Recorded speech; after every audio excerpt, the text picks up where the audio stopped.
ఇలవైకుంఠంలా విరాజిల్లే తిరుమల క్షేత్ర వైభవాన్ని అమరావతిలో దర్శింపజేసేలా, తిరుమలను తరపించేలా సర్వహంగులతో అఖిలాండకోటి బ్రహ్మాండ నాయకుడు, ఆపదముక్కులవాడు, వడ్డీకాసులవాడు, ఏడుకొండలవాడు, కలియుగ దైవం శ్రీ వెంకటేశ్వర స్వామి ఆలయం సర్వహంగులతో నిర్మించడానికి ప్రభుత్వం నడుంగట్టింది.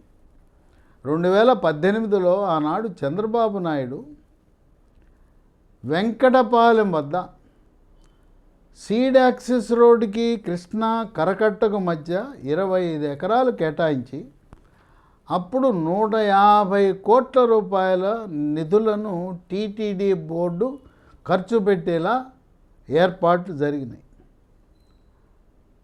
అలాంటిది జగన్మోహన్ రెడ్డి అధికారంలోకి వచ్చిన తర్వాత 150 కోట్లను 36 కోట్లకు తగ్గించి దీంట్లో ఇవన్నీ అవసరం లేదని చెప్పి ఏదో మామూలు సీదాసాదా వెంకటేశ్వర స్వామి బాలాజీ ఆలయాన్ని నిర్మాణం చేయించాడు.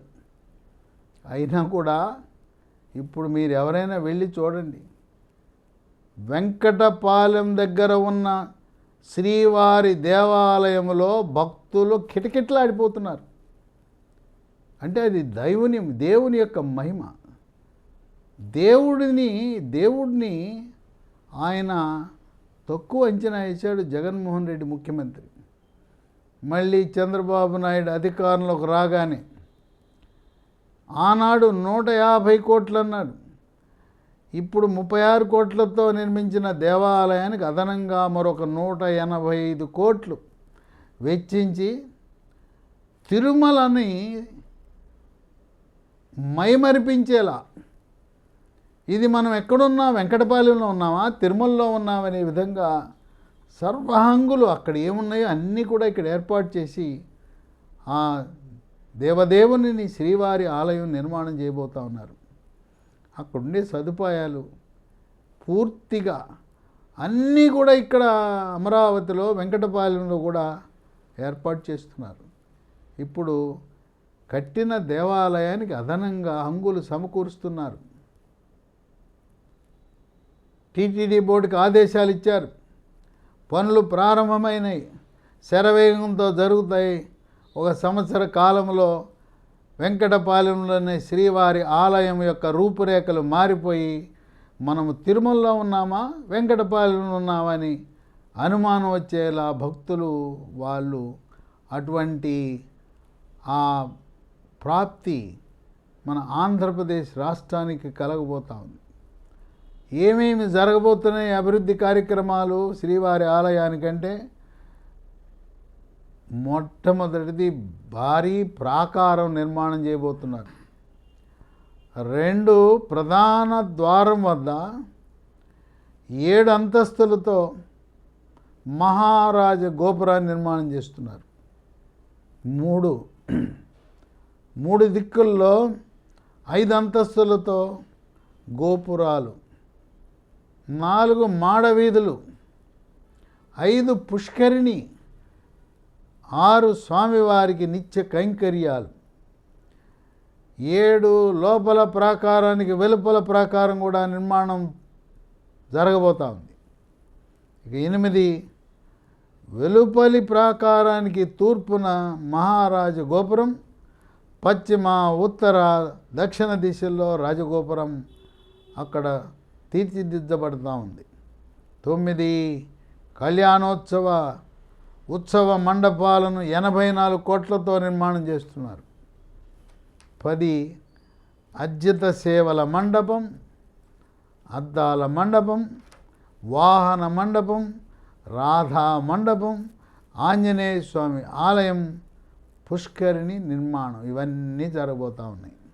11 అన్నదానం కాంప్లెక్స్, అర్చకులకు సిబ్బందికి క్వార్టర్సు, రెస్ట్ హౌసు, భక్తులు వేచి ఉండటానికి వేచి ఉండే హాలు, 12 ధ్యాన మందిరం, 13 విద్యుత్ substation, solar power plant, solar lighting. తిరుమలలో ఏ విధంగా అయితే నిత్యాన్నదానం జరుగుతూ ఉందో వెంకటపాలెంలో కూడా అదే తరహాలో నిత్యాన్నదానం జరగాలనే సంకల్పంతో చంద్రబాబు నాయుడు, ఆయన ఇంటి దైవం, ఆ చంద్రబాబు నాయుడిని కాపాడింది ఆ శ్రీ వెంకటేశ్వర స్వామి శ్రీవారే. ఆ రోజుల్లో 2003లో అలిపిరి దగ్గర జరిగిన సంఘటన చూస్తే, ఆ ఫోటోలు చూపిస్తే, ఆ బాంబు దాడి చూస్తే ఎవరైనా ఈయన బతికి ఉండటం అసంభవం అంటారు. ఆయన్ని కాపాడింది శ్రీవారే. అప్పటికే అక్కడ స్విమ్స్ అనే ఒక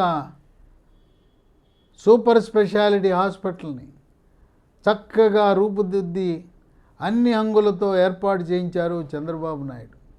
ఆ హాస్పిటల్ అక్కడ అభివృద్ధి చేసి ఉండబట్టే ఆ దేవుని యొక్క సంకల్పంతో ఆ రోజు జరిగిన సంఘటన, ఆయనకు తగిన గాయాలు చూస్తే ఎవరు కూడా మళ్ళీ చంద్రబాబు నాయుడు సజీవంగా ఉంటారని ఎవరు ఊహించరు.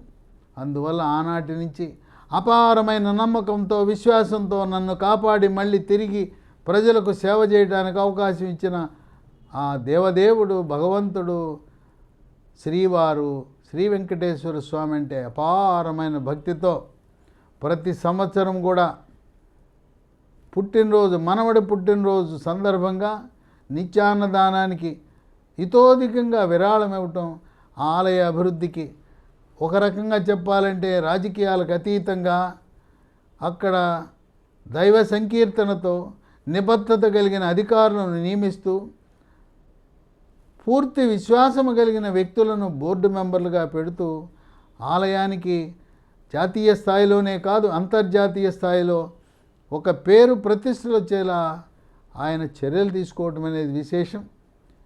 ఇంకొక చెప్పుకోదగ్గ విషయం ఏంటంటే, భారతదేశంలో ప్రతి రాష్ట్ర రాజధానిలో మన శ్రీవారి దేవాలయం నిర్మాణం చేయాలని టీటీడీ బోర్డుకు ఆదేశాలు ఇచ్చారు. స్థలం ఆ ప్రభుత్వాలు ఉచితంగా ఇస్తాయి. ప్రతి రాష్ట్ర రాజధానిలో, రాజధానే కాదు ఇంకేదైనా నగరాల్లో ఎవరైనా అక్కడ పిలిచి అక్కడ స్థలం ఇచ్చి దేవాలయం కట్టమంటే కట్టడానికి సిద్ధంగా ఉన్నారు. అంతేకాదు ఇతర దేశాలలో కూడా, అక్కడ కూడా ప్రపంచ దేశాలన్నిట్లలో కూడా శ్రీవారి దేవాలయాలు నిర్మాణం చేయమని తిరుమల తిరుపతి దేవస్థానం బోర్డుకు ఆదేశాలు ఇవ్వటం కూడా విశేషం. ఆ విధంగా శ్రీవారు ఇవన్నీ కూడా శ్రీవారి సంకల్పంతోనే ఆయనకి చంద్రబాబు నాయుడికి ప్రేరణ కల్పించి ఆయనే ఆ భగవంతుడే ఆయనకి కావలసిన సకల భోగాలను, సకల సౌకర్యాలను ఆయనే ఏర్పాటు చేసుకుంటున్నాడు. మనుషులు మనమంతా నిమిత్త మాత్రం. చంద్రబాబు ద్వారా, ఆంధ్రప్రదేశ్ ప్రభుత్వం ద్వారా ఆయన దేవాలయాన్ని మళ్ళీ నేను వెంకటపాలెంలో తిరుమలలో ఏ విధంగా వైభవంగా నేనున్నానో అదే వైభవాన్ని వెంకటపాలెంలో కూడా కొనసాగాలని ఆ దైవ సంకల్పంతో ఈ దేవాలయము నభూతో నభవిష్యత్ అనే విధంగా రూపురేఖలే మారిపోతున్నాయి. ఎవరైనా కూడా విజయవాడ, గుంటూరు చుట్టుపక్కల ఉన్నవాళ్ళు, లేదు తెలంగాణ నుంచి వచ్చిన వారు, ఆంధ్రప్రదేశ్ రాష్ట్రంలో ఎక్కడి నుంచి వచ్చినా వెంకటపాలెం దగ్గర ఉన్న శ్రీవారి దేవాలయంకి వెళ్ళండి, వారి ఆశీస్సులు తీసుకోండి. మీ కోరికలన్నీ కూడా తప్పకుండా నెరవేరుతాయి. శ్రీవారి యొక్క దీవెనలు, పెళ్లి కాని వారికి పెళ్ళి అవుతుంది, సీటు రాని వాళ్ళకి ఏది విద్యాసంస్థలో సీటు రాని వారికి సీటు వస్తుంది, అమెరికా వెళ్ళాలని ఆర్నిశలు కలలు కంటున్న వారికి అమెరికా వెళ్తారు, పిల్లలు పుట్టిన వారికి పిల్లలు పుడతారు.